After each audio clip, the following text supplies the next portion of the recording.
పాండవులు, ద్రౌపది వాళ్ళ పాత్రల్లో అంతగా కలిసిపోయి ఉంటారు. ఎవరికీ కూడా వారసలు ఎవరో అనుమానం రాకుండా జీవిస్తుంటారు.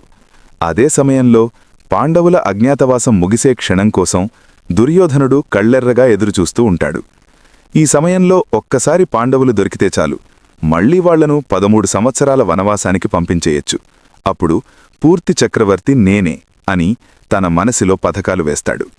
ఆలోచన వచ్చిన క్షణమే దుర్యోధనుడు తన గుండెకు అత్యంత ప్రియమైన సమస్త సైన్యాన్ని ఆజ్ఞాపిస్తాడు. దేశమంతా వెతకండి, పాండవుల జాడ చెప్పినవారికి భారీ బహుమతి. సైన్యం దేశమంతా గాలిస్తుంది. కాని ఎంత వెతికినా పాండవుల జాడ మాత్రం ఎవ్వరికీ దొరకదు. ఇదిలా ఉండగా విరాట రాజ్యంలోకి పాండవులు అజ్ఞాతవాసం కోసం ప్రవేశిస్తారు. ఆ రాజ్యంలోనే విరాటరాజు భార్య సుదేషణ తమ్ముడు కీచకుడు ఉంటాడు.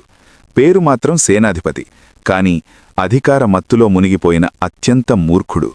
ప్రజలను ఇబ్బంది పెట్టడం, అసహ్యంగా ప్రవర్తించడం ఇవి అతని నిత్యకృత్యాలు.